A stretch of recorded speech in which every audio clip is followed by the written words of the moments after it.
Welcome in, Bills Mafia, to the morning after, the first ever morning after post game show where myself, Clay Troya, Kyle Knapp, and Zach Vaughn will proudly do the walk of shame on the airwaves for you this morning. And gentlemen, I'll tell you what, I think we're the only ones sober enough to do this show. That's what we don't even need a plan B either. Yeah. Can we just call it the Walk of Fame today, though? Yeah, there we go. The Walk of Fame. Yeah. There we go. The Walk of AFC East champions. I pulled out my 1988 Buffalo Bills AFC champion shirt, which on the pregame show yesterday I said it is a women's crew neck. It was my mother's. I don't care. I do not care. And that was my biggest problem with the Buffalo Bills is this kind of gear is way better than that stuff that they were trotting out last night. Yeah, absolutely is. Yeah. By the time that stuff gets shipped, it's literally not going to be relevant anymore because we're going to be 3/4 of the way through the playoffs. But all right, let's get things rolling today. And let's talk about our initial reaction to the Buffalo Bills clinching the AFC East for the first time in 25 years. Clay, let's start with you. What was just your initial reaction? Not as a film guy, not as a BF personality, but just as a fan. Yeah, I mean, it was kind of weird because I expected it going into the game. And, you know, when the Bills broke the streak in 2017, it was a different feeling because, and I can't remember, you know, someone had pointed this out, but, you know, it was kind of like we had backed in. There were so many things that needed to happen that it just felt like such a miracle that we had gotten in, that the emotion level was so much higher. And I cried like a baby that night. You know, it was New Year's Eve. There may have been some alcohol involved as well, but it was a completely different feel from last night because going into last night's game, I'm like, we're a good enough team where we should blow these guys out and we should come out with a division title today. And so now I just feel confident and excited because I know that they can actually go and win some games in the playoffs this year. Mm. Yeah. And people in the comment section, feel free to let us know how you were feeling. We have Randy Hartman coming in here saying, hey, I was relief more than anything. Well, this is a great name. I haven't seen this person in here yet. Butt Sniper says the only thing the Bills got to worry about is poop calls from the refs and poop penalties. That's not even the one I was trying to click on. There was another one. Oh, here we go. Bill Nito says we all knew it was coming, but it hit hard. So, yeah, I'm definitely with you there. Kyle, how did you feel? So I'm actually kind of with Randy a little bit. There was an element of relief because, like, it's felt like this has been building up for the last 4 years where, you know, the first year, like Clay was saying, we backdoored in. We didn't expect it to happen. And I'll say that was probably the most excited I've ever been for that game. I ended up going through a table that night, I think. But this game, it felt like the Bills went in and did what they were supposed to do. So it felt exciting and it was awesome to experience and it was kind of surreal. But at the same time, I was just like, okay, this is good. We did what we're supposed to do, but like that's not the final goal. So I'm not ready to be as excited as I thought I would be. I definitely thought I'd be more excited than I was, but I'm still pumped and I'm like, I can't believe that we finally actually got to the point where this is just the expectation. Mm-hmm. Zach, how about you? How'd you feel? Oh, I was so happy, especially because I wasn't around the last time that the Bills won the division. So this is the first time in my lifetime that they have done so. And just having grown up in the drought, you thought that nothing good would have ever happened. I imagine that's the way that the Cleveland Browns will be feeling once they get into a playoffs this year. And just as far as at the end of the game, it was very exciting. I'm just so pumped that the Bills were able to blow out the Broncos to get the title. I thought that it was just going to be a Buffalo blowout where it was a 10-point game, but they exceeded my expectations. I definitely felt like I could jump onto a table, but now I'm getting back to the point where, like Ariana Grande said, thank you, next. I love it. And that's what I actually want to get to next. But we got not a super chat, but just a comment here from Jack McKee. He says, 19-year-old diehard fan, never felt this much joy. That's awesome, man. Like, how great is it? Because if you think about it, like, there were Patriots fans who were like growing up in the early 2000s or whatever, who like all they've ever known is winning. Whereas there are Bills fans who grew up in the early 2000s who all they've ever known is heartbreak. You know, just my own personal aspect of it. Zach Zbot Zach tweeted out last night a photograph of him with his father, and that really hit home for me last night because I'm going to be completely honest for two reasons. It wasn't that it wasn't as big to me as maybe some other things like ending the drought and the Thanksgiving game.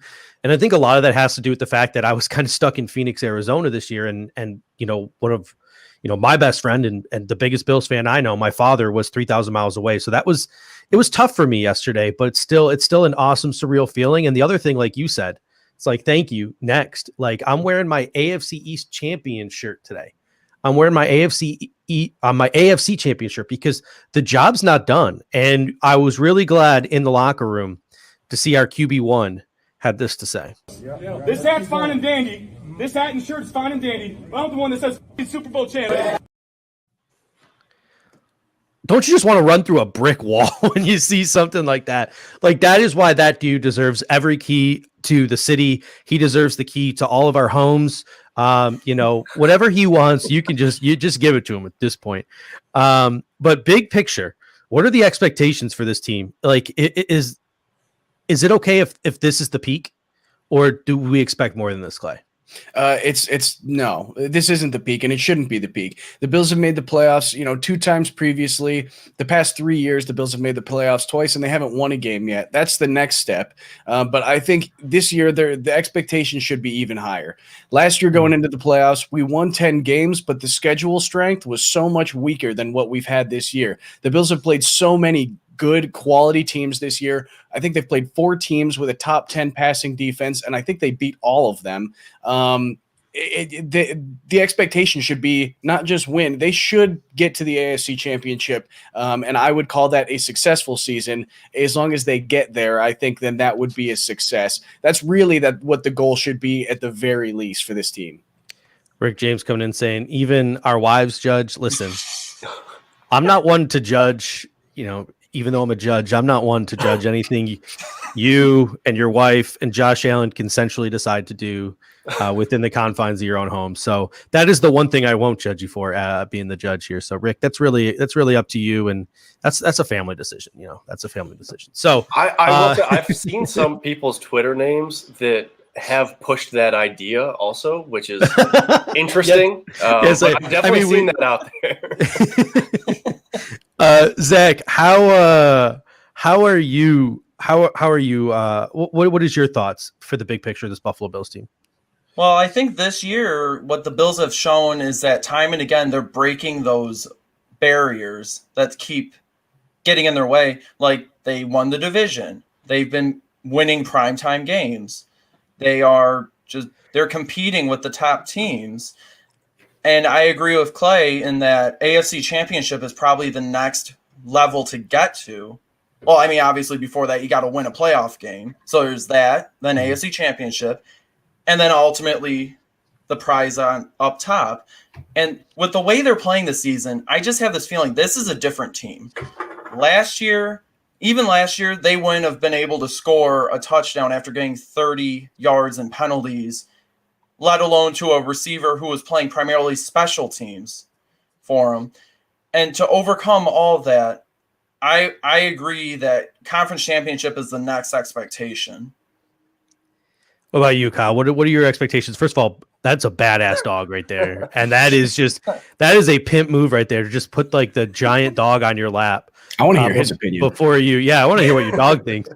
What is your and your dog's opinion on the big picture of this Buffalo Bills team in 2020?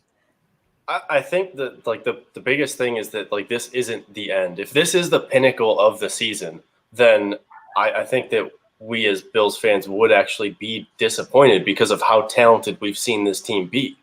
We've seen this team has the potential to beat literally anybody when they play up to their talent level or even close to their talent level. And I don't even think that we've seen them play their best football yet. John Brown's still coming back. The defense is really starting to hit their stride. They're not even playing their best football, and look at what happened yesterday. So when it gets to the point where they're at 100% full strength and they're playing their best football, everybody's playing their best. The sky's the limit. So I think the expectation needs to be multiple playoff wins and push for a Super Bowl run. Mm-hmm. Yeah, because like it's okay for expectations to change, right? Like before the season, I said I think the Buffalo Bills will win 9 games, but with the caveat that those 9 games would have been good enough to win the AFC East, because I thought the AFC East just had the toughest schedule, and they did have the toughest schedule, which again makes the Bills winning 11 freaking games so impressive. So the expectations change. Like if my expectation before the season was 9-7 because of a brutal schedule and an AFC East title and 1 win in the playoffs, and the Buffalo Bills come out in the regular season and take that schedule where I thought they would win 9 games, and they're at 11 with 2 games to go, the expectations change. And I'm with you. And Michael Robinson made a great comment on Good Morning Football yesterday before the Bills game. And I want to play this 40-second or so clip here for you. And I absolutely love the last line of this clip. So make sure to stick with it till the end and hear the last thing that Michael Robinson has to say in this clip. Now this year we've seen him grow. We've seen the maturation process. He has grown into that leader. He has grown into that guy. Guys, this past week I have a radio show here locally in Richmond, Virginia. I'm on with a guy by the name of Wes McElroy, and we talked to one of the safeties for the Bills, Dean Marlowe. And Dean talked about at practice how Josh challenges not only the offense, but the defense, not only to just be good, but to be great. And him coupled with that personality and Stephon Diggs has just made this whole offense and this team come together. And again, like I said before, it's all embodied in Josh Allen. So to answer your question, Jane, hell yeah, they can win the Super Bowl. And actually, I expect it. He expects it. And that was before we were AFC East champions. Now, I know Mike Robb has always been on our side, but that's pretty crazy to hear guys like Michael Robinson and Colin Cowherd. Like, that just goes to show, I think, what the Buffalo Bills have overcome this season. Like, Zach, you made the commentary earlier. We have won some big games in prime time, and now the national media, who doesn't pay attention like we, the casual fan, does, and who sort of box score scout and only see the primetime games and only look at the highlights, they're starting to put some respect on this team's name. So that was really nice to see it. And one of the other things that Michael Robinson was talking about here was Josh Allen. And that segues me into Joe Miller's podcast, the Overreaction Pod, which dropped late last night and is available to you this morning on the Buffalo Fanatics Podcasting Network, as well as on his individual Overreaction Buffalo Sports feed. And I want to play Joe's promo clip, and then I want to get your guys' reaction to it because it really stuck out to me. 3 games in a row, back-to-back primetime football games against 3 good defensive football teams. Josh Allen has showed up and showed out.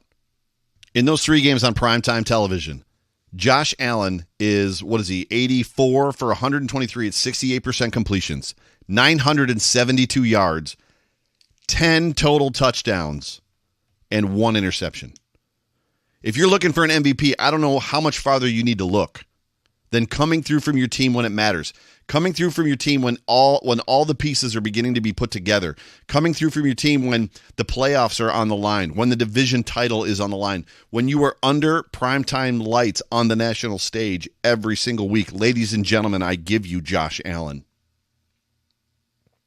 Where are the haters? What more can they say? If you don't believe by now, you never will believe. So the narrative needs to change from he needs to show me more. He needs to take the next step. He still does these things. It needs to change from whatever it is that they want to say or you want to say, and people just need to stop with all of the nonsense and just go, I don't like Josh Allen and I never will. If that's you, you should just tweet it.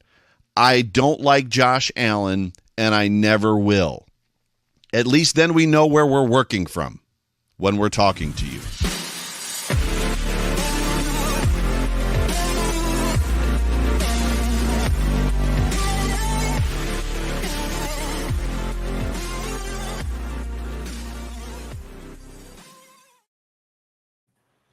I see in the comment section we have some super chats from Scott and Breaking Tables. We will get to those right quick, but first I want to get your guys' reaction.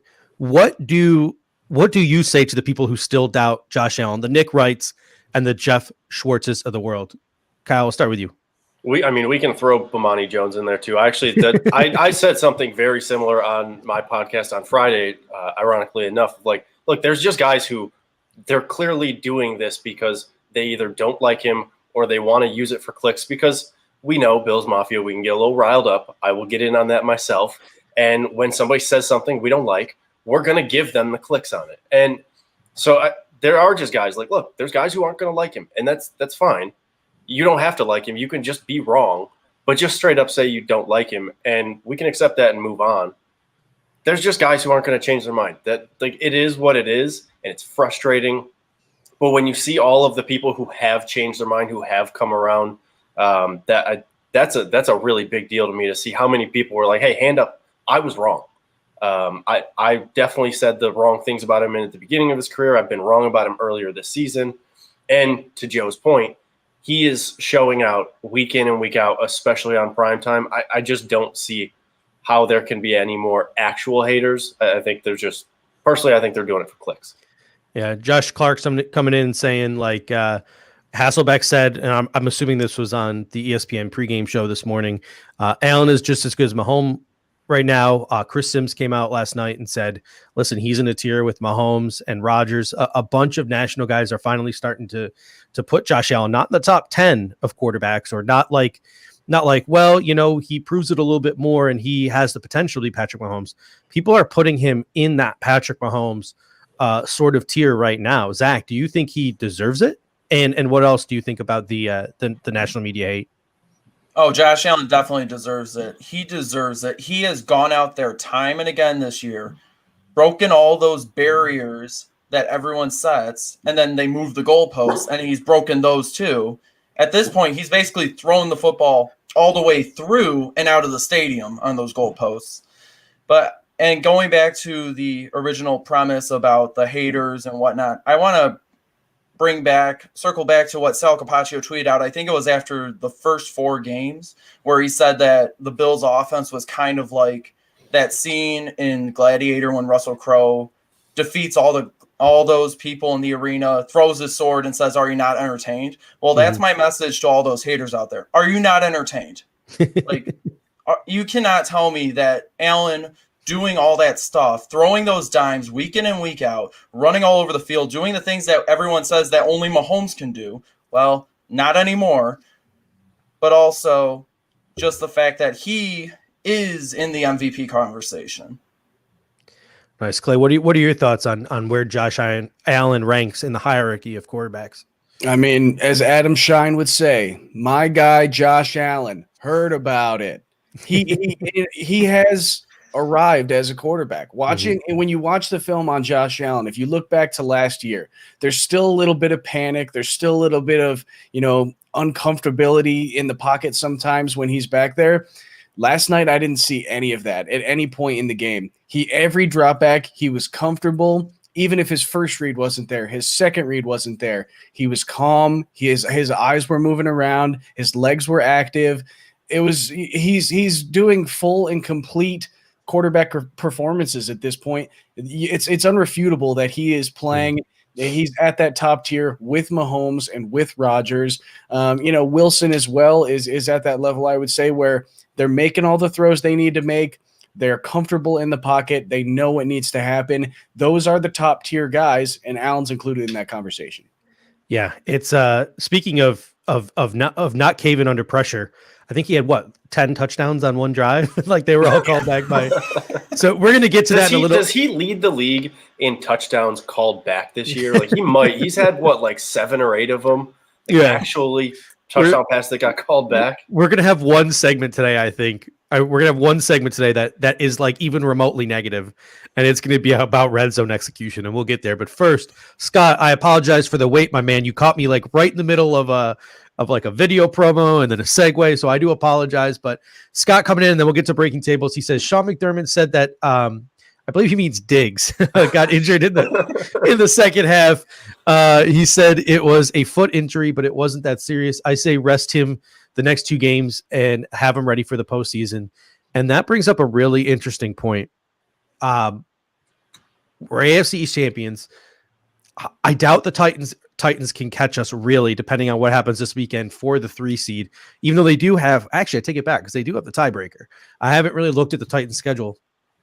If you're the Buffalo Bills, how I don't want to say how serious you take these next two games, but how willing are you to maybe rest some guys and to maybe hide some of the playbook in preparation for the for the playoffs over the next 2 weeks? Clay, what do you think? I think you still want to win at least one more game and secure, if you can, that number 2 spot. Because I don't know how Pittsburgh's going to be able to finish out their season. They've been struggling a little bit. I don't even know who they play. I feel like they have a weak schedule. But if you can get the 2 seed, you want to get the 2 seed. And that way it's likely that you're going to be able to get 2 home playoff games. Because if you win that first one, going into the second one, if you're that 2 seed, you're going to get another home playoff game. So I think that could be important if they want to be playing at home. So, see what happens if you put your guys in. If the game's not going well next week, just pull them. I don't see any problem with pulling your guys back. You've got the division. You've probably got the 3 seed at the very least. So, I mean, it's not the most important thing. If things start to go wrong, pull your guys, sit them down, and, get healthy for the playoffs. But if you can get that 2 seed, it's probably worth it to get that extra home playoff game. Yeah. Now we got breaking tables coming in. Says fans since '89. What a wild ride it's been. Many bad GM and coaches. We got the right owners who hired the right GM and coach.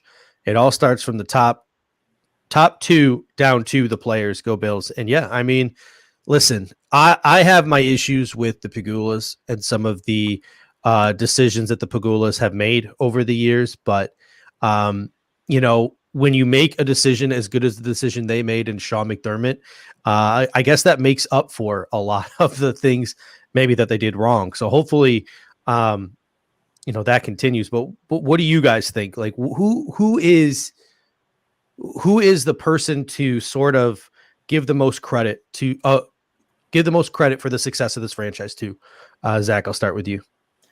Well, I think it has to come down to the GM and the coach, because we've seen as Bills fans, many a GMs, many a coaches come in, promise to turn things around, and then not deliver for a variety of different reasons. Maybe they didn't have the right personnel. Maybe they didn't instill a culture. I mean, it's just like they hit a home run with McDermott and Bean.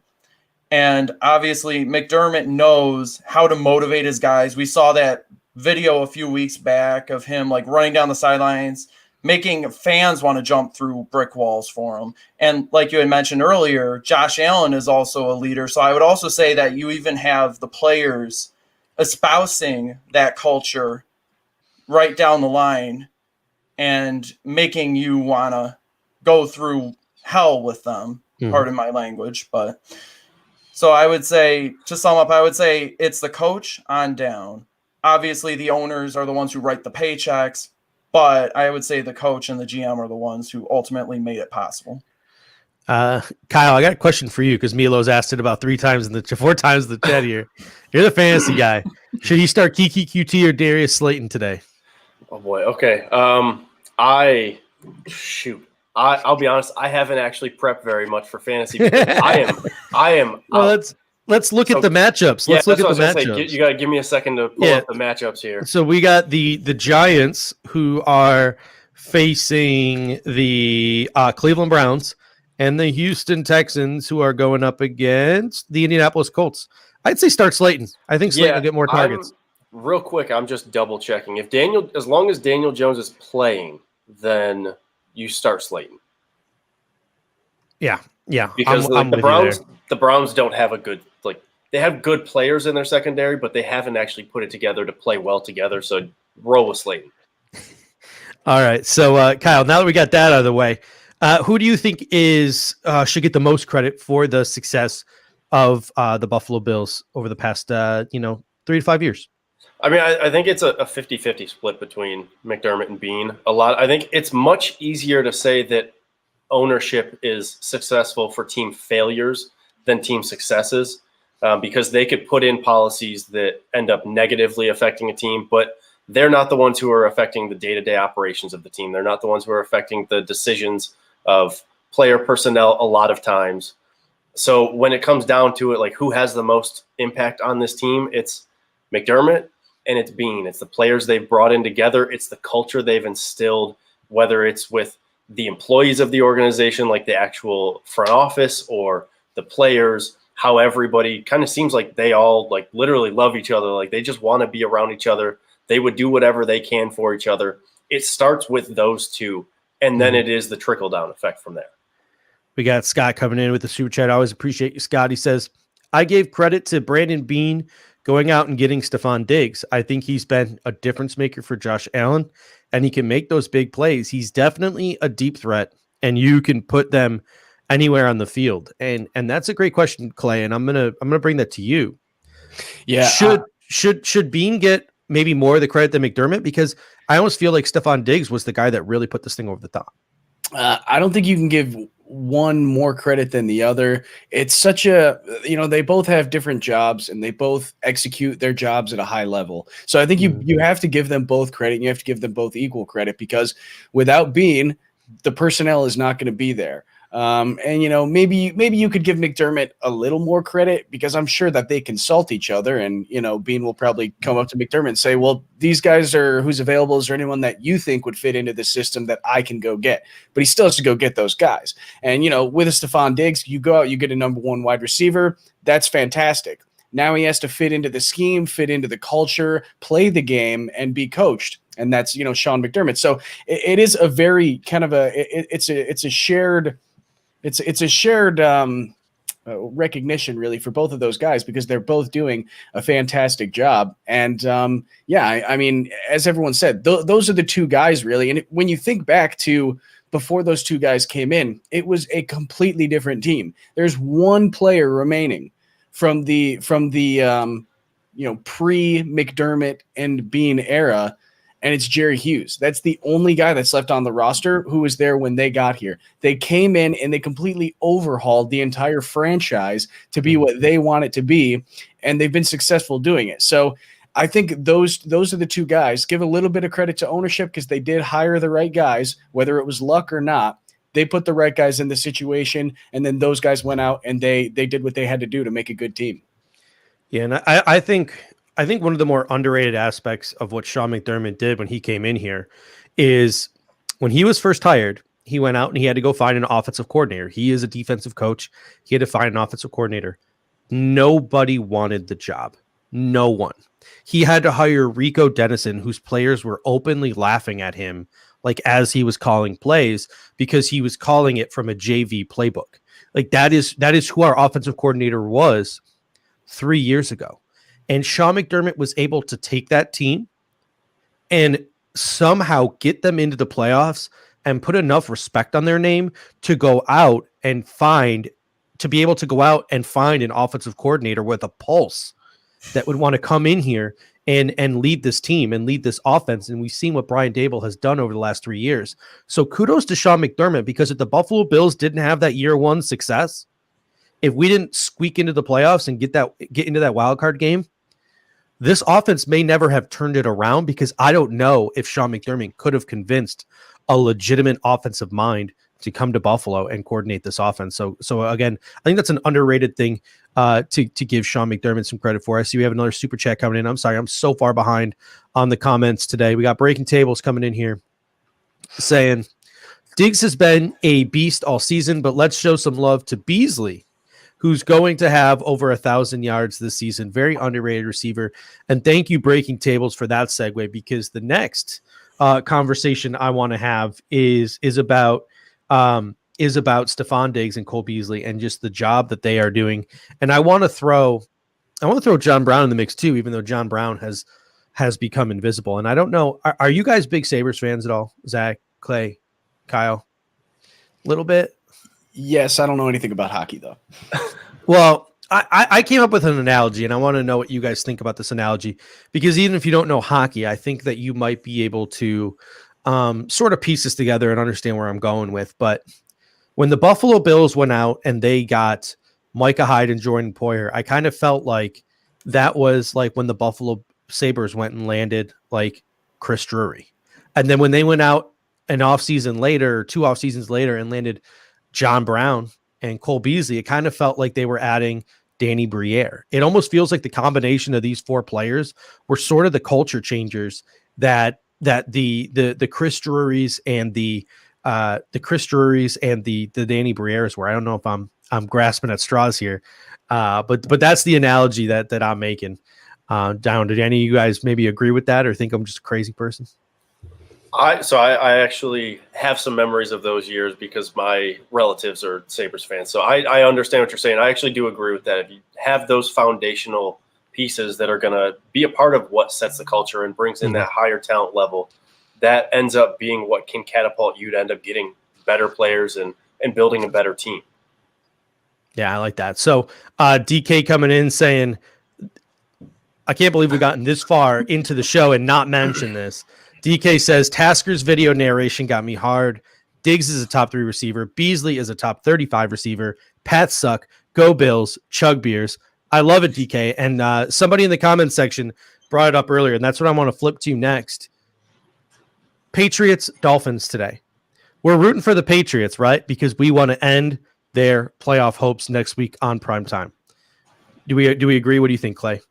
Yeah, I agree. I would love to be the final nail in the Patriots' coffin. And then if the Dolphins lose, that hurts their chances even more as well. Perhaps someone else could sneak in ahead of them if they lose a game or two at the coming out of the close here. I don't think the Bills are going to play any of their starters against, I think Josh Allen's going to get the start. He's going to throw one deep ball, and then they're going to pull him. So, I would love to be that final nail in the Patriots' coffin, though. What do you think, Zach? Could they both lose or something? Because I really don't want to root for either of them. But I understand the point. You may want the Patriots to win the game so that you can be the ones to give them the final blow.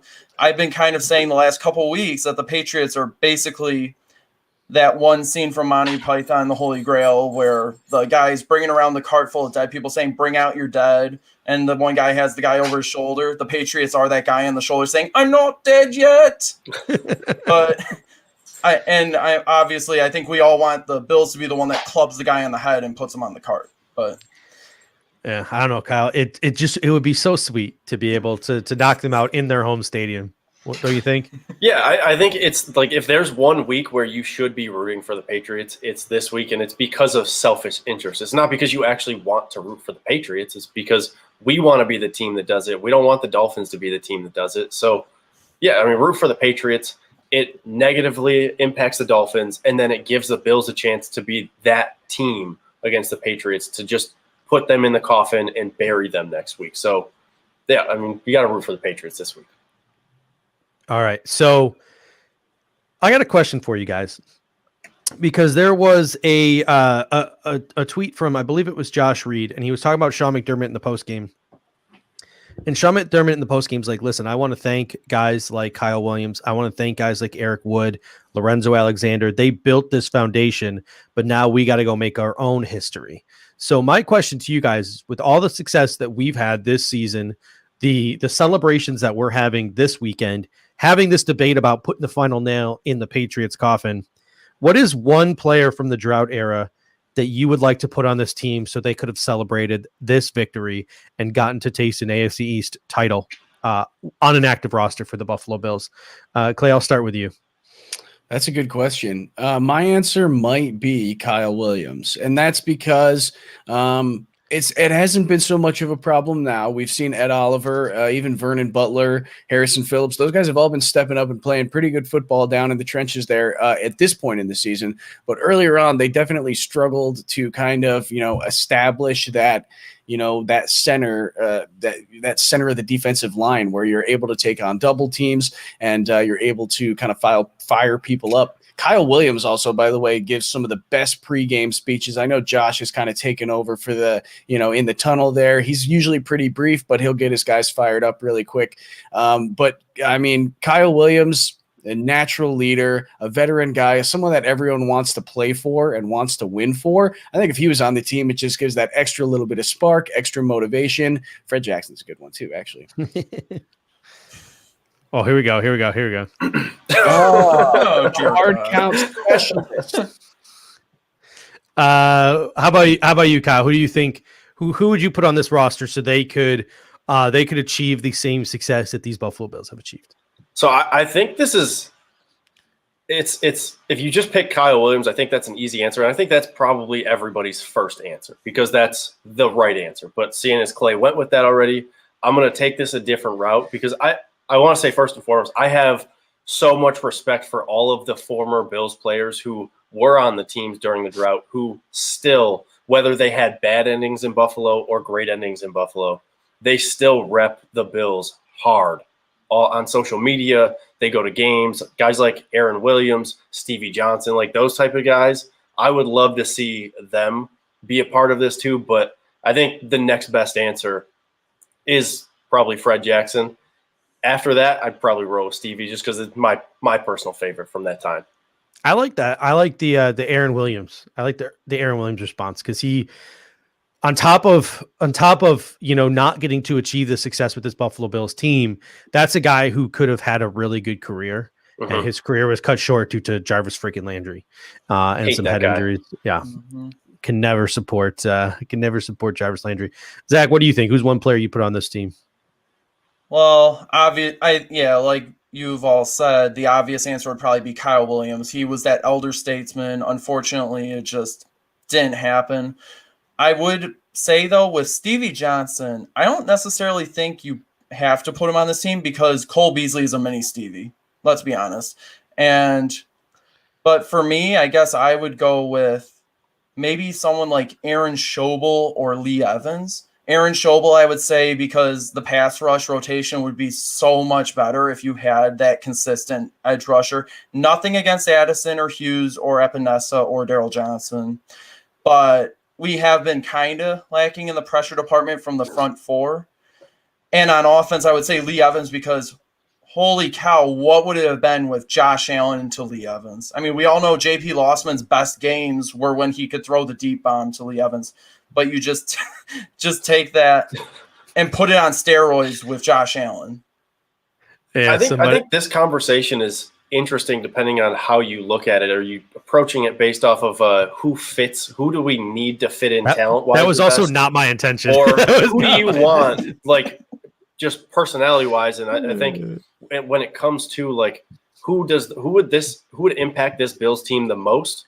Kyle Williams, Mario Williams would be a guy who would play in there, Aaron Schobel, Eric Wood. But I think I'm assuming the way you were asking this was like who would you want to be able to celebrate, right? Yeah. That was where I was going with. Somebody threw in Lee. A couple of people have thrown in Lee Evans too as well. I think we all know my affinity for kickers and punters. I'd put Brian Moorman in there. Give me Brian Moorman, baby. Great answer. Give me Brian Moorman. I feel like that guy was literally our best player for like a 5-6 year stretch as the punter of our football team. So I'd go with Brian Moorman. All right. Nap, you got about 3-4 minutes with us. So I'm going to let you talk. I'm going to let you lead off this next conversation, and then I will finish it with Clay and Zach. And my next topic is this. Nate Geary at WGR said it this morning. He tweeted, he's like, people aren't talking enough how we just casually dropped 48 points on the Denver Broncos last night. We casually dropped 48 points. And we had 4 touchdowns come back. So, what does that say about this team's chances going into the playoffs when we have the ability to put up those kind of points just casually? I mean, it says all you need to know. Like this offense, if they just go out and play their game, they can't be stopped. And they're going to get the chances they need because the defense is starting to pull it together and play their best football. So when an offense can go out and just be like, yeah, well, we're just going to throw up 38 and 3/4, I think they had, right? 38 and 3/4. Okay, the game's pretty much over by that point. If you're doing that in 3/4, we're going to put up 48 for an entire game. The offense that the Bills have going right now is I really don't know how you stop it when they're playing at their best, because there's just so many weapons. And to something that you had actually talked about on the pregame show, and then when I was on your show Thursdays, you were talking about the running game.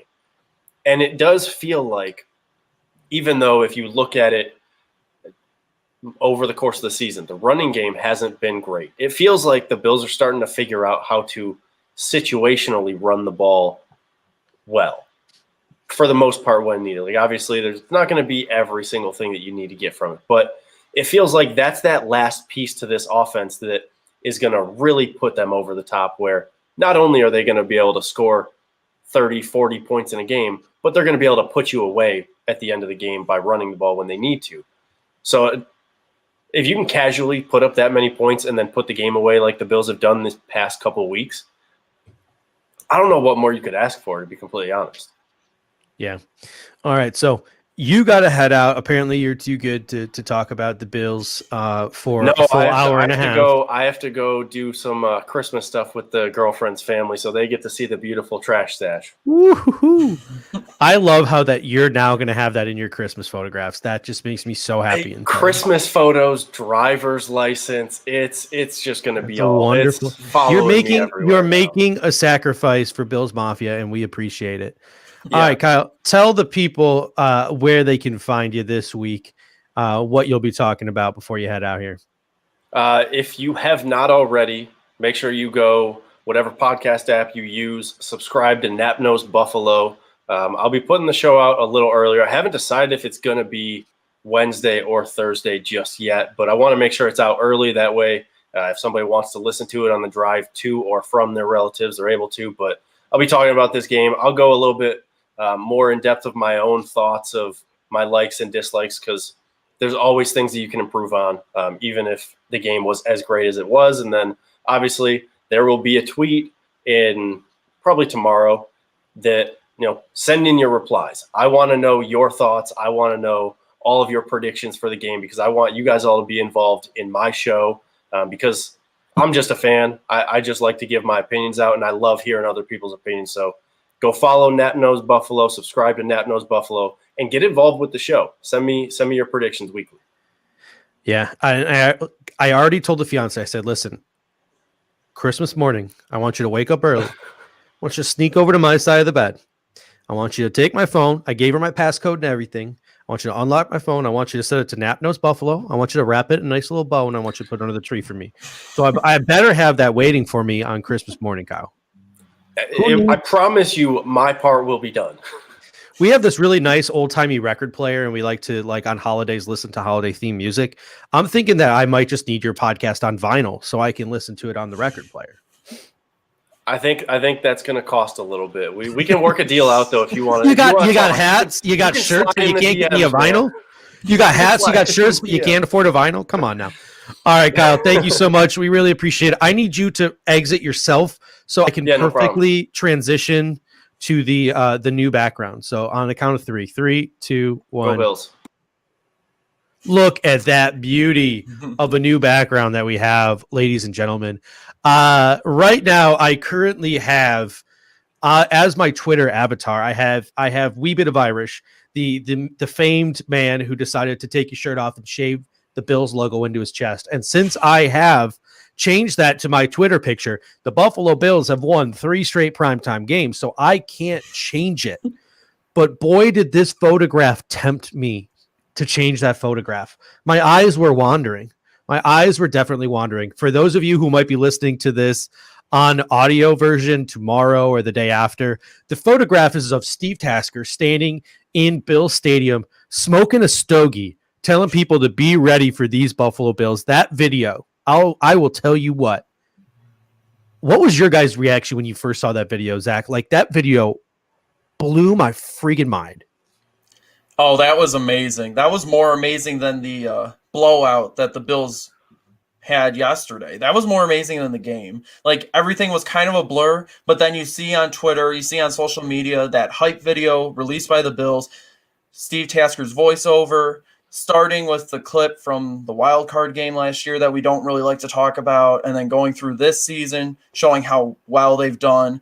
And it exemplifies the confidence of Bills Mafia, because this is a different team. And we all know that the Bills are capable of amazing things, and we are all so confident that they can go far. And also the icing on top of the cake was the fact that Steve Tasker was standing there in his coat with his hat on, smoking the cigar, saying, "Be ready." It may get a little chilly and stuff like that. I even actually found a profile shot of him with the cigar in his mouth. I made that the lock screen on my iPad. It's just amazing. And there we go. That's the compromise I needed right there. Yeah. And it's just, that was amazing. I think whoever's running the Bills social media and all that, they deserve a raise, because this year they've been incredible. Yeah, definitely better than whomever is designing the apparel in the Bills fan shop. I'm not going to let it go. Their gear this year has been terrible. From the Bills Mafia stuff that they rolled out to this AFC East Championship gear. Just give me a shirt that says AFC East Champions on it. That's all I need. I don't need some fancy slogan that's going to be irrelevant 3 months from now. Give me something I can wear 25 years from now, 30 years from now. Give me that. Give me that. Also, don't charge me $80 for it too. That would be nice. All right, so we got Carl Thoman coming in saying, "Do the Bills share the celebration when they have the Super Bowl by inviting all the '90s players and popping champagne with Jim, Thurman, Bruce, etc.?" Oh, that sounds like a great idea. What do you think, Clay? Yeah, absolutely. I mean, I think those guys should maybe be opening a bottle right now. It's the first time the Bills have clinched the division since those guys were on the field. So, maybe it is time to open up a bottle there and really say, hey, we, it's finally happening again. We're back at the top of the AFC, top of the AFC East. All those guys have kind of, someone said Frank Reich was even, congratulating the Bills and cheering them on, and he's coaching a team that might end up playing the Bills in the first round of the playoffs. So, it's amazing to see all these guys that were a part of that historic run in the early 90s. They're so excited to see the fans be able to celebrate the team again and be happy about it. And it really is just kind of a cool moment, especially since it's a generational gap between the people that watched those games in the 90s and the people that are watching these games now. I mean, Zach and I were not even alive at the time that they had made those the last time they won the division. So it's kind of a cool thing to be able to celebrate with the older generation. And like when Z-Bot posted the picture with his dad, like it's awesome to be able to have that connection now between, our good team and their good team. And now, it's all of us together now, and we can all be excited about the Bills. And I'll tell you what, there is going to be fans in the stands in Tampa Bay for the Super Bowl. And if the Buffalo Bills do make it to the Super Bowl, obviously they'd have to go through all the protocols and stuff, but wouldn't it be great to get a whole bunch of alumni? If the Buffalo Bills do make their way to Tampa, to get the alumni into the stadium to make sure, everyone's, A-okay. And if the Buffalo Bills do win the Super Bowl this year, for Jim Kelly to be the one to hand Josh Allen the trophy. That right there would be insane. Yeah, that would be insane. That would be amazing, just to, first of all, have Jim Kelly hold the Lombardi trophy. I think would be symbolic enough. And then to hand it off to Josh Allen, I would be weeping like a child. I'm getting a little teary-eyed just thinking about it. Yeah. All right. So back to the topic before Nap left. The Buffalo Bills casually dropping 48 points. We still got John Brown coming back over the next couple of weeks. So Bills fans, I think, expect a high-powered offense heading into these playoffs. Is this just like a wet dream that we're all having, or is this team capable of just beating anybody down with this offense? Clay, what do you think? They're definitely capable of doing it. The Broncos had a weak secondary. We talked about it all week. They had corners that were hurt, and then one of them got ejected halfway through the game. So they had, two corners that were healthy. One of them was brand new to the team, and both of them are backups. So, practice squad guys at best. So, that definitely helped out. But the Bills have beaten other good defenses as well. We've seen that time and time again. The team is for real. And the thing that I think was most interesting is there were even so many things that were going wrong throughout the game, and they still were able to win by that much. The penalties in the red zone were terrible. They had a, Andre Roberts fumble that led to 6 points for the Broncos. There were things that were still going wrong throughout the game, and the Bills were still able to put up. I think they scored a total of like 80 points or something like that. So even to just be able to go through that game and see all the mistakes that were made and everything that went wrong. It wasn't even a perfect game. Can you imagine if they were to go out and actually put up a perfect mistake-free game? It would just be incredible. Mm-hmm. Yeah, Zach, what do you think? Is there anybody that can slow this offense down right now? I think it's a pretty short list. I can't think of any by name right now. I mean, obviously, any given Sunday, you get those types of performances. I mean, maybe there is a defense that could do it. I just don't see it right now. Josh Allen's balling, Diggs, Beasley. The running game is getting really good, especially when they're protecting a lead. I think that they are legit and they can make a deep playoff run.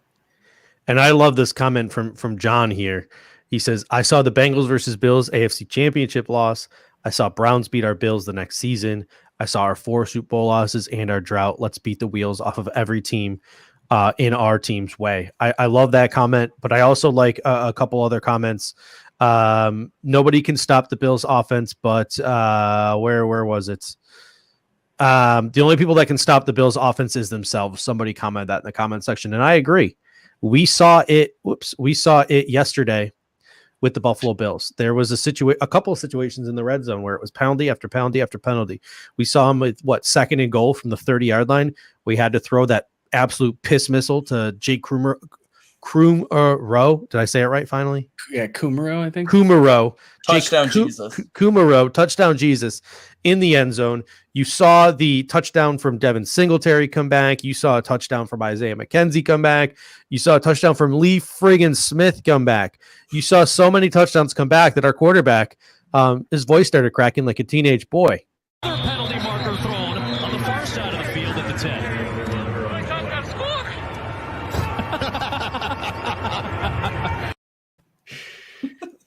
Clay, I know you have some thoughts on this. Should the Buffalo Bills be concerned about the way we are sort of losing our heads a little bit and failing to execute? I shouldn't say failing to execute, because we're executing just fine, but having to execute, 3-4 times in the red zone every time we go down there?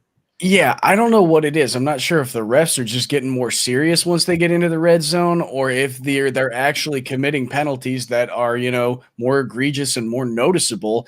But it is definitely a concern that if you get into the red zone, you can't go backward. That's the one place on the field where once you get inside that 20-yard line, you do not go backward, because that's how you end up, turning touchdowns into field goals. And when the Bills go up against teams where that 4 points is going to make a difference, like the Chiefs, they can't have that. Once they get into the red zone, they need to make sure that they don't take any steps backward, only steps forward. That was something that we saw on display there. I'd rather see it now than see it in the playoffs. I'm glad that, these next few games here, like I said in the pregame show, it's time to get everything else out of the way. If there's any other way your offense can be exploited, if there's anything else that you need to clean up, now's the time to do it. Get it out now so that once you get into the playoffs, it's all out of your system. And now's a great time to say, hey, let's fix these red zone penalties. If you're holding someone, just let him go. If it's a difference between a yard or two, just let your guy go. Don't commit that hold. It's the stupid little penalties like that have been kind of costing the Bills lately, and it's a time to clean those up. Yeah, what do you think, Zach? Well, obviously the fan in me wants to say, why are the refs calling so many penalties against the Bills when other teams do the same exact stuff and never get called? But the emerging football analyst in me wants to say, too, the Bills shouldn't be putting themselves in that sort of situation. So to piggyback off that, yeah, just let them go. But I also want to make a note, too, that Lee Smith touchdown was called back afterwards, how you saw the camera show Lee Smith and the way he was reacting. I think a lot of teams, if a touchdown's called back, you look at the guy who committed the penalty and you're like, what are you doing? But he looked at Bates, and I think they said that he was probably saying, nice block. So that just goes to show the culture that was built, that they're all just having fun. Mm-hmm. They are working together. They believe in each other. And even if you make a mistake, like Ryan Bates made a pretty good block in the end zone, let's be honest. But it's just like they're so loose on the field, they don't even care about that they're able to just get back on the horse and throw that dime to Jake Kumaro in between the safeties, which was amazing. Also, I want to give a quick shout out. I know this isn't penalty related, but to Reggie Gilliam. He knocked that defender in next Tuesday. He decked his halls on that block. That was just amazing to see on that touchdown run. Yeah, I'll tell you what, I'm with you, because I was really upset with the refs at first. I don't feel like Ryan Bates is an offensive lineman running a route. To me, at least with the angles that they showed, it didn't really seem like a pick. It just seemed like Ryan Bates was running and the defender ran into him. There could be an angle I didn't see. There was definitely a hold on that Devin Singletary one, but with the guy like, lining up at the end line, like from a couple people I know that say like Stephon Diggs was like lined up where he was supposed to be. So that was a little ridiculous. And they get really ticky tacky with that kind of stuff. So, but Rick Woodland coming in saying, been a fan since OJ, living in Massachusetts the last 28 years. Hey man, this one's for you, Rick. This one's for you. Having to live in Massachusetts for the last 28 years. This one's for you, man. Having to deal with the whole OJ sequence too. That's tough. Yeah.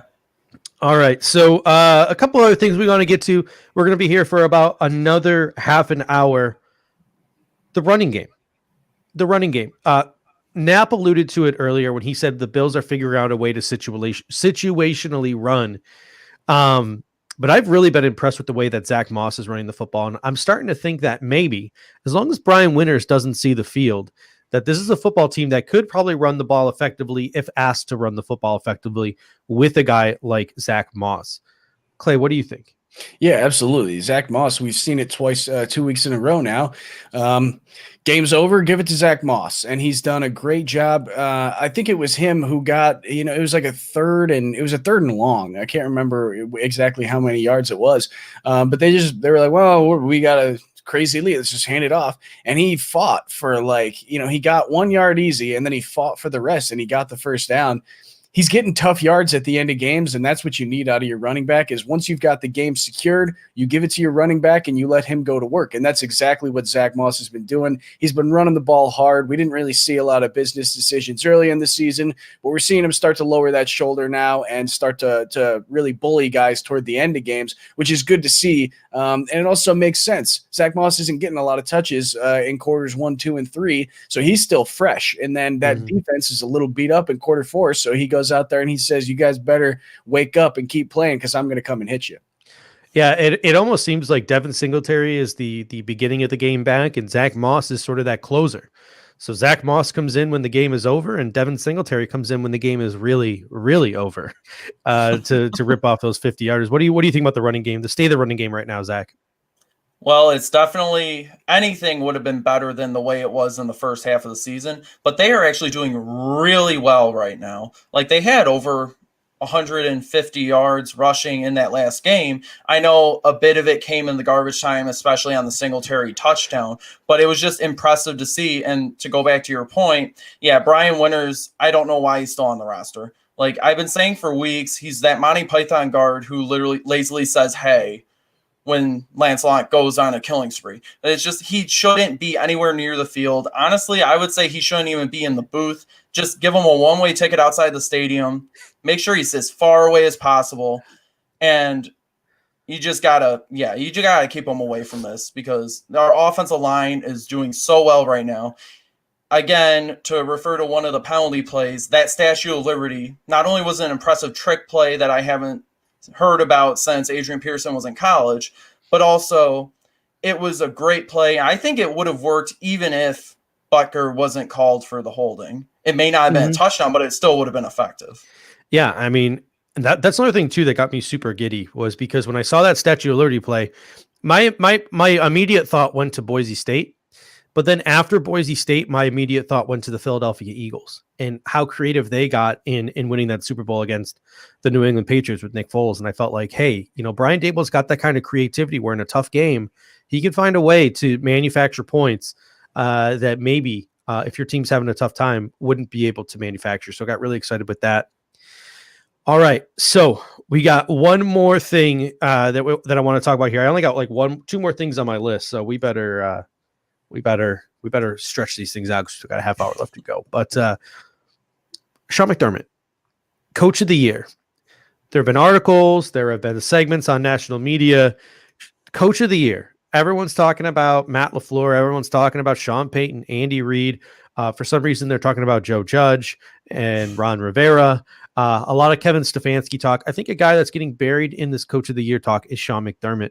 What do you think his chances of winning Coach of the Year are, and where up in the hierarchy of Coach of the Year candidates do you think he belongs? Zach, what do you think?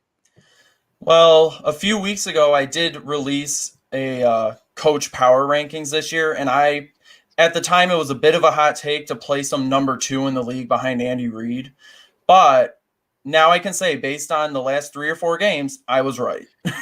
I can confidently say he is the second best coach in the league, and the only reason Andy Reid's ahead of him is because they won the Super Bowl last year. And you're automatically the champions until you're not. So, and as for where he stands on the Coach of the Year conversation, I think he has maybe an 80% chance of winning Coach of the Year. He should win it. He deserves it. The way that he transformed this team over the past 4 years, I know you don't take that into account in the 2020 season, but the way they've been performing this year, it's just so remarkable given where this team was 4 years ago. He deserves the award. I would say the only reason that you have Ron Rivera or Joe Judge in the conversation is because of what they're working with in their division and the fact that their teams are still competitive and actually doing decently, arguably decently recently. But Sean McDermott, I think, is the clear front runner. No contest.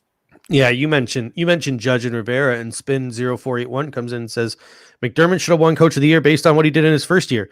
And that's what ticked me off, is that big market coaches like Ron Rivera and Joe Judge are getting their names dropped in a Coach of the Year conversation when their teams are just dog shit. Like, they're not good. They're just in a really bad division, and they're sort of backing their way into the playoffs. Where was that love for Sean McDermott 4 years ago when he was doing the same exact thing? It wasn't there because we're the Buffalo market. So that is what really took me off and really started getting me into this conversation. So Clay, where do you think Sean McDermott belongs in the Coach of the Year candidate hierarchy? At the top. I mean, I kind of agree with what Zach said. I think he's probably the second best coach in the league. You could maybe argue one other guy, and I think that would be LaFleur, and that's just because he doesn't really have a lot of great personnel on that offense, except for Aaron Rodgers and Devontae Adams.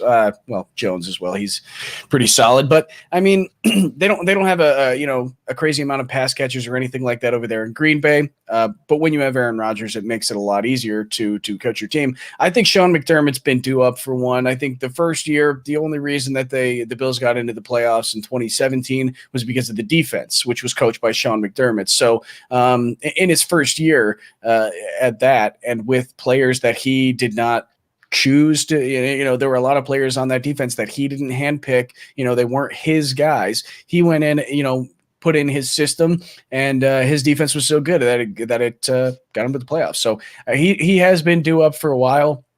And really, when I think of Coach of the Year, I think of how was your team last year and how is your team this year? And what did you do as a coach to adjust from last year to this year in order to get your team to the next level? So I think that, last year, the defense was very good and the offense was lacking.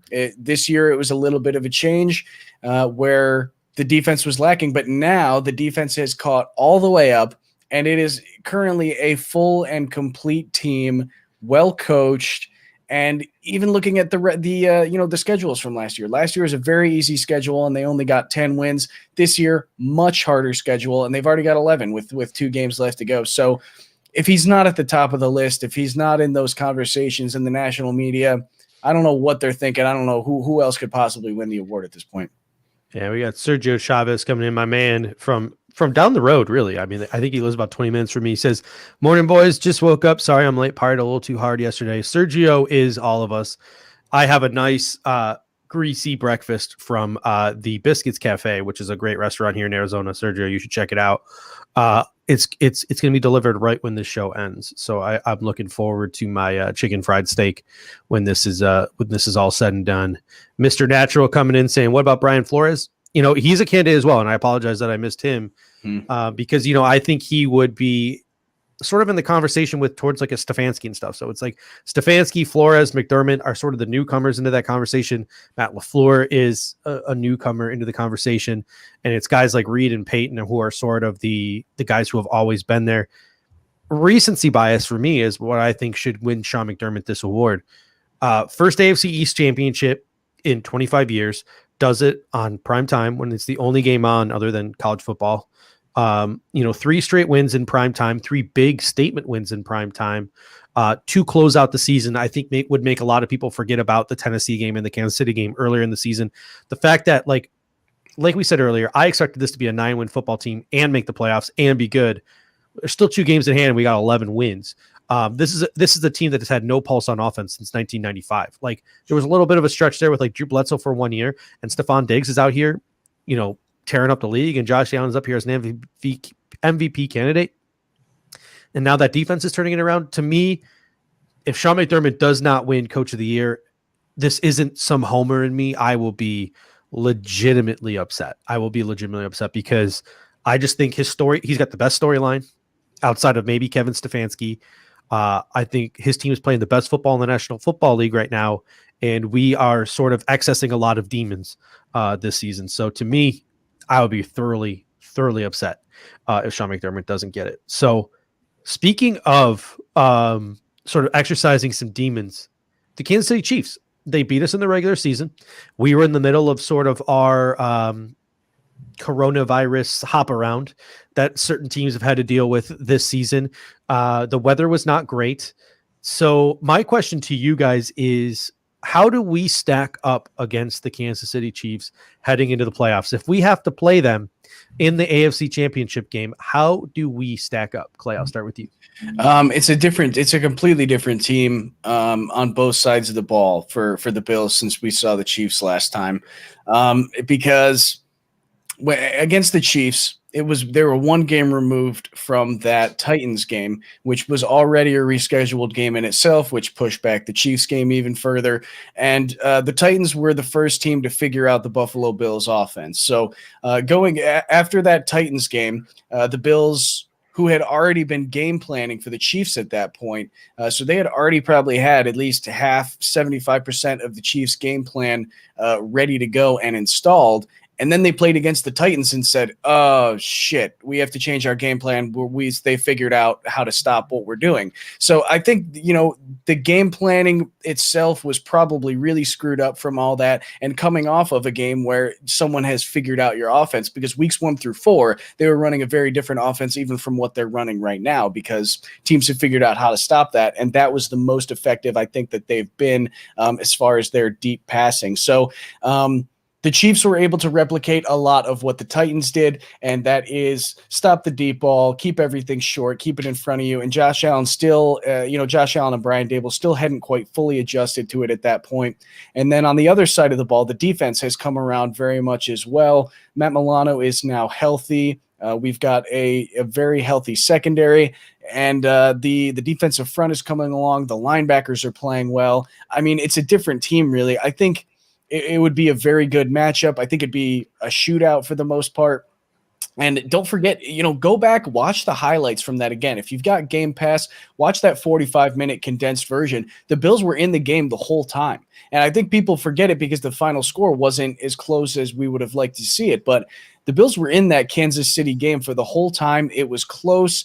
There were some good plays that the Bills offense was making, and they shut down Tyreek Hill. Tyreek Hill was a non-factor that entire game. Travis Kelce got a little bit loose out there, but if you're going to pick your poison between a guy who can score a 75-yard touchdown in 2 seconds or a guy that's got to make 5-10-yard catches in order to get you down the field, I'll take the throw it to Kelce, and maybe we can get a little bit lucky.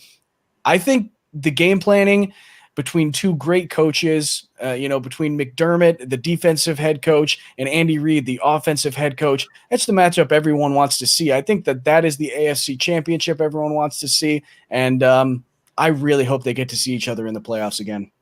Yeah, I'm definitely looking forward to that. Zach, what do you think? How do we stack up against those Kansas City Chiefs? Well, I think that I have to agree with Clay and also a lot of those national media pundits who are already saying that the Bills are probably the best bet to beat the Chiefs. I would agree. That's going. I would go as far as to say that will be the AFC Championship game, not necessarily just the one everyone wants to see, but I could totally see the Bills and Chiefs in that game. And when we do, that will probably be the de facto Super Bowl. That will just be the most amazing game. It will be kind of like that Rams-Chiefs Monday night game we saw a couple of years ago where everyone was like, oh, that's the Super Bowl, basically.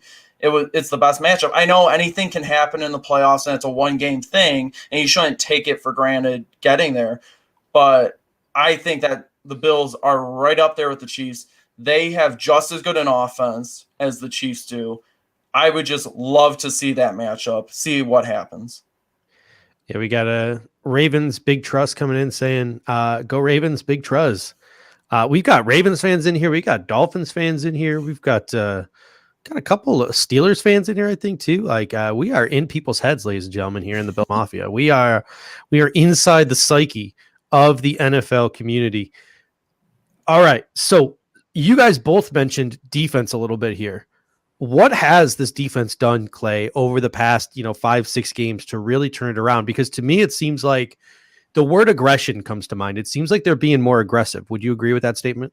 Yeah, absolutely. I mean, I always think that they well, I guess it's really been since the Seahawks game. We've seen a change in aggression from the defense. That's when we really started to see a little more effectiveness from the linebacker blitz. A.J. Klein had a really good game rushing Russell Wilson that game. Jerry Hughes had a breakout game as well. I think ever since that game, it's kind of been a big turnaround as far as momentum and confidence from that defense. The defensive front seven has been the biggest difference. We always knew that we had great players on the back half in that defensive secondary. All four of those guys are pretty good. I mean, Levi Wallace, Josh Norman, you can kind of sub those two guys out as the weaker links, but they still can play really solid. Levi Wallace is really coming into his own. We finally bullied him into being good, so that's good to see. But that defensive front has really been the big change for me. Tremaine Edmonds is healthy. Matt Milano is back. A.J. Klein is playing well. And then we've got the three guys in the middle of that defensive line that have finally started to step up. We see Harrison Phillips taking on double teams and still making stops on some of these run plays. We've seen Ed Oliver get in there. He's taking on double teams, and he's not even a big dude. He's a small guy. He's a 3-tech type of guy who took over that 1-tech position here and there, and he's able to take on a double team now and still make stops in the run game. Vernon Butler as well, another one of those big dudes that's been able to clog up the middle. That's not things that we were seeing earlier on in the season, and I think that's been the biggest change. It's freed up our linebackers to make more plays, and those guys themselves are even making plays up front there. Yeah, Zach, you are Zach, the analogy guy. Do you have any analogy for what has awoken within the Buffalo Bills defense? I wouldn't necessarily call it an analogy, but I would just say that the Bills have definitely brought it. I guess literally and metaphorically over the past few games that they're blitzing. I never imagined a Leslie Frazier defense blitzing. I don't think I can recall that time where they were so heavy on the blitzes. But every time they come out and I see Tremaine Edmonds off the edge in that bear look, I love it. I just love it. Even if you end up putting him back in coverage, I just love that they're giving different looks. They're crowding the line, confusing quarterbacks. You think, oh, I'm going to see a blitz up the A gap, and then they're just backing out like, psych, cover two. And I love seeing that. I love seeing the aggression. And to be so bold as to put your shutdown corner on a blitz on the blind side, and for him to make that strip sack on Drew Lock, that was incredible. I love that they have the confidence in their personnel. I have to give all the credit in the world to Leslie Frazier on that. You have all the confidence to put your number one corner, the guy you pay to lock down receivers, on a blitz, and he forces a strip sack that Jerry Hughes returns for a touchdown doing his best Shady McCoy impression.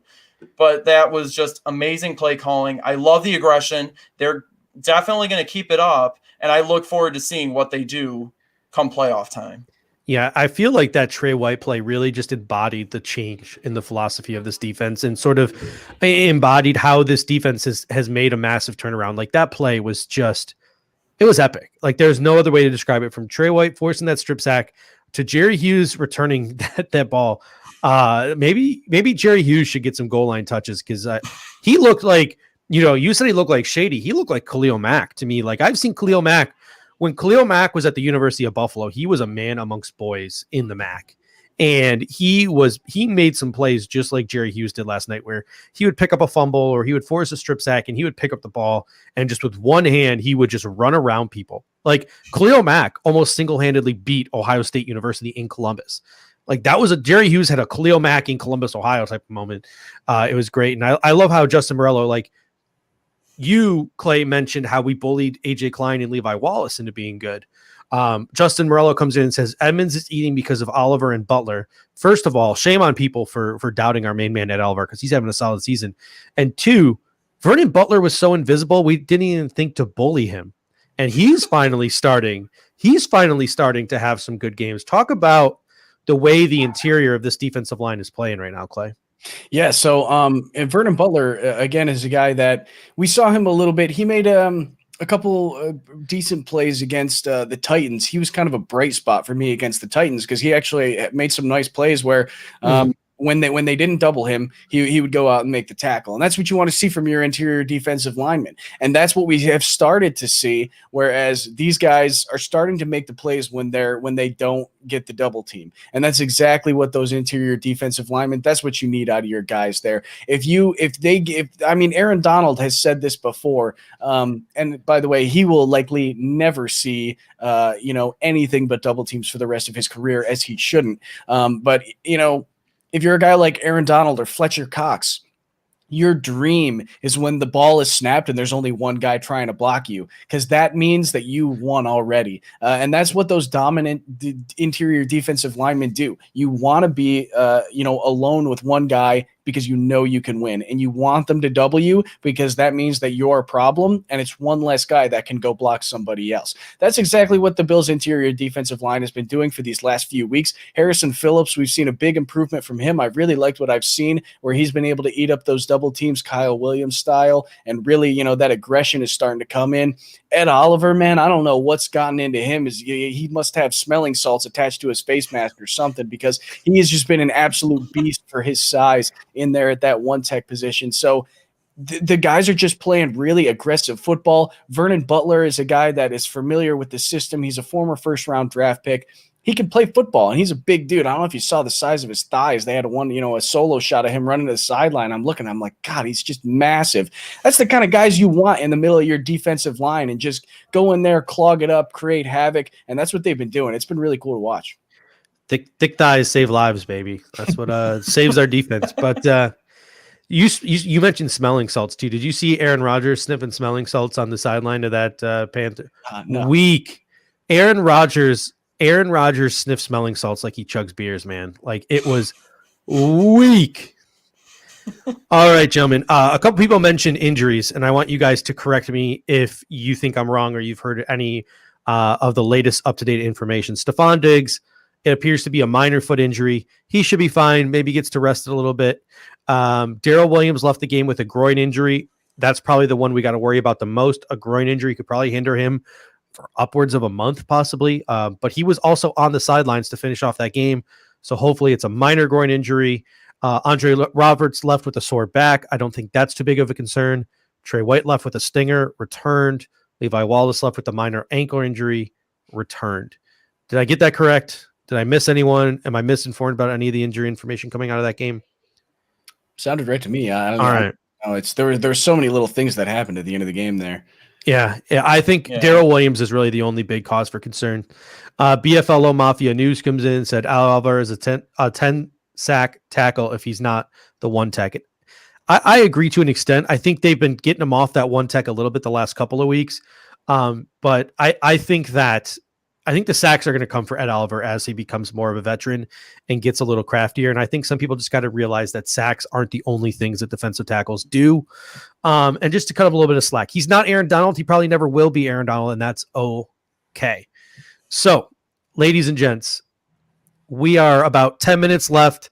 Our man, Zach Vaughn from thebuffalofanatics.com, he dropped an article today, and I want to give him a chance to talk about that article.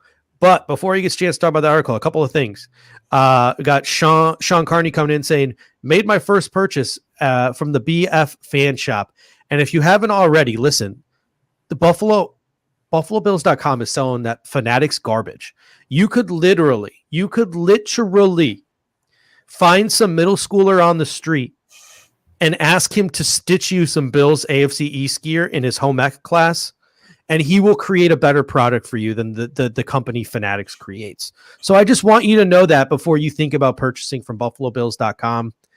And instead of Fun Addicts, go check out Buffalo Fanatics, where we got you covered with all the gears, the beast of the AFC East champions, just a classic shirt with the year and the title on it. And also a really sweet shirt, Playoffs Clinch Buffalo, the new era right there, 2017, 2018, 2019. So check out the BF Fan Shop. Get yourself some real solid gear. None of that garbage they're trying to sell you on BuffaloBills.com. I know, Clay, you bought a hat. It's okay. We forgive you. Official hat. Come on. I want the logo, and it says AFC's champions. That's all I wanted. Yeah. All right. So head on over to thebuffalofanatics.com, get that gear, and check out this man's right here, his article that just dropped this morning. Zach, talk about the article you dropped this morning. Well, before I do that, I want to wish everyone a very happy holiday season. Happy Hanukkah, Merry Christmas, Happy Kwanzaa, Boxing Day, a Festivus for the rest of us.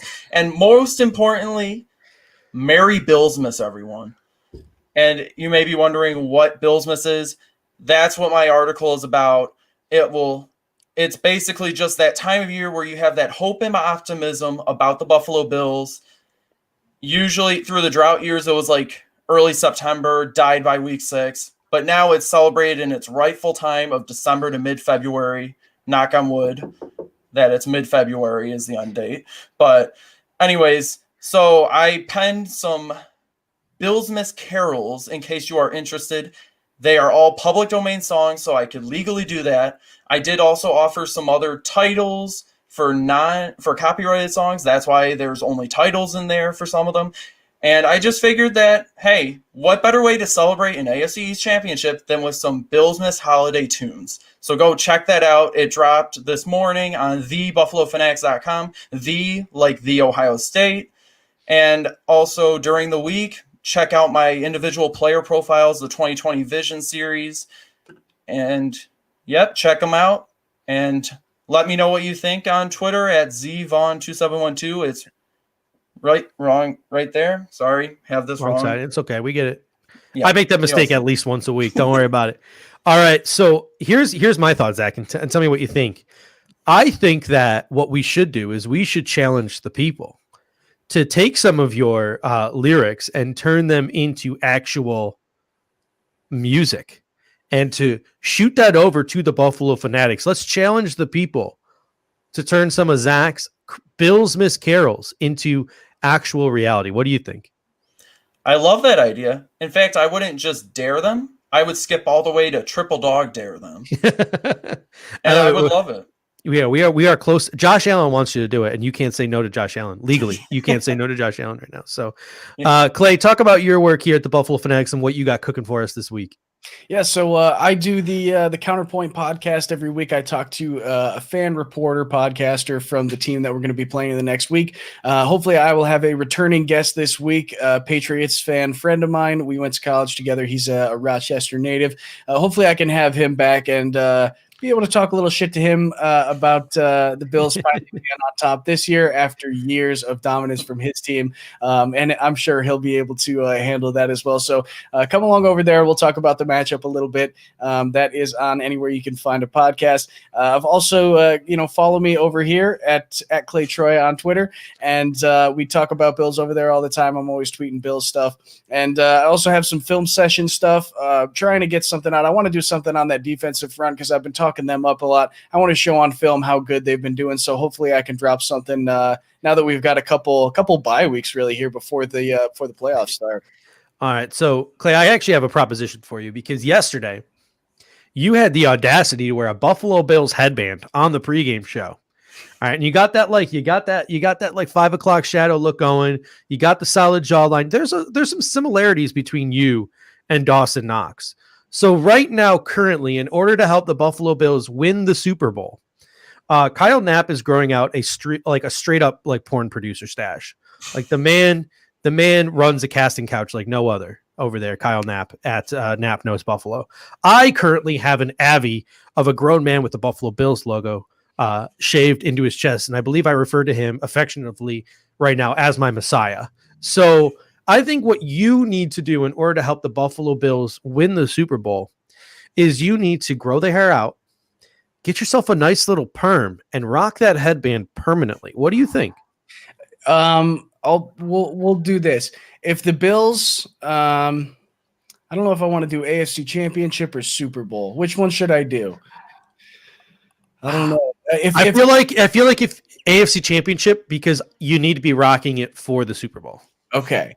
Well, I mean, there's an extra week in there to get it done. I got to wait for the salons to open back up too. So I'll fly down there and perm you myself, man. Okay. So if the Bills make it to the AFC Championship game and a salon is open, I will grow out my hair until then because I can't get it cut now anyway. I'm pretty sure my barbershop's closed down. I'll grow out my hair. If the Bills make it to the AFC Championship, I will rock a perm for the Super Bowl. You'll see it on the pregame show for that week. All right, ladies and gentlemen, that will just about do it for today. The Buffalo Bills, your 2020 AFC East champions. However, listen, our QB1 said it himself. We aren't done, folks. This hat's fine and dandy. This hat and shirt is fine and dandy. But I'm the one that says Super Bowl champs. So, ladies and gentlemen, have yourself a wonderful holiday weekend. Enjoy yourself this week. Whether you are deciding today to turn off the TV and enjoy some time with friends and family, or you are deciding to lay on your couch and just binge on some NFL Red Zone, whatever you so choose, have yourself a wonderful day. And last but not least, go Bills. Go Bills. Go Bills.